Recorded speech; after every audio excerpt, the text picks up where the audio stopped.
I love it when my subscribers and viewers send me questions because it gives me an opportunity sometimes to learn new things. And so recently someone asked if her anemia could be exacerbated by taking PPIs. So I did not have anemia as one of the side effects of taking PPIs, but for some people it definitely can be. So let's jump into how that can be the case. Especially, so there's two types of iron. There's heme iron and non-heme iron. Heme iron comes from red meat, poultry, fish, etc. It's definitely the red meat and the shellfish particularly that are very high in the heme iron. When you get to turkey and other types of fish and chicken, not that high. So it's really that the heme iron where, I'm sorry, with the red meat where you're getting the good amount of the heme iron, along with shellfish. Interestingly, shellfish was actually potentially the highest, but non-heme iron, which is coming to iron from plant sources, is particularly affected when you lower stomach acid, because the conversion of iron into its absorbable form happens with the benefit of stomach acid. So that's in the non-heme iron. You need adequate stomach acid in order to convert and absorb. This is not so pertinent with the heme iron coming from red meat and shellfish, because that conversion happens in the small intestine.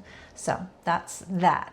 Now, the other individuals that can be at risk for this is people who already have low iron stores in their body for various reasons.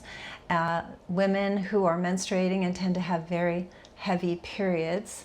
People with certain GI disturbances that create sort of micro bleeds because of a lot of irritation to their GI tract, like inflammatory bowel disease, celiac disease, along with other conditions as well. And then what else did I want to talk about? People who are vegetarian or vegan and they're not getting any heme iron in their diet. So we talk about the various side effects of being on PPIs, and these side effects kick in, if you will, after months and years. And same thing here with the iron absorption problem is if you've been on the PPI for several months into the years category, and I frequently meet people who have been on PPIs for decades, then you're in that higher risk profile. So it's an important thing to understand, because when you're anemic, it's very draining and you're exhausted, and you can have a lot of symptoms associated with that. So if you're actually ingesting something as a medication like a PPI and that's exacerbating your condition, really good to have that data. So I hope you found this informative. There's a lot of people taking PPIs, so if you have any friends or loved ones who have been taking these for a period of time, we find it not too difficult to get most people off their PPIs by getting to the root cause of why their stomach is being compressed, and taking the contents of the stomach, which is acid, and bringing it up the esophagus. So the really key point to understand is that your stomach is designed to be a bag of acid.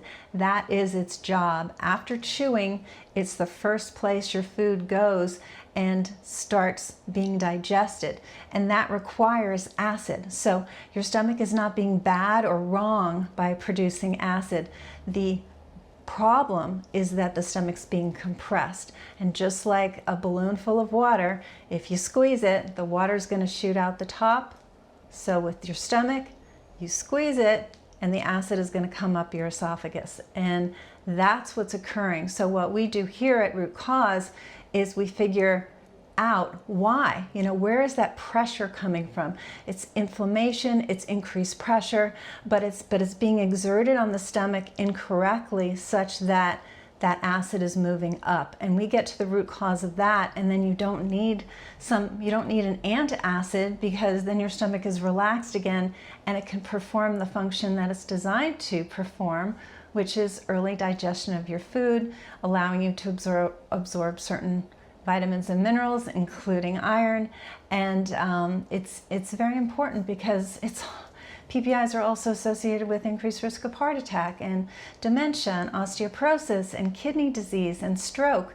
These are very, very serious conditions that you don't have to be confronted with if you can stop taking this medication. So everybody's different, but we have very good success naturally getting to the root cause of this problem so that this doesn't have to be one of the medications that you take necessarily.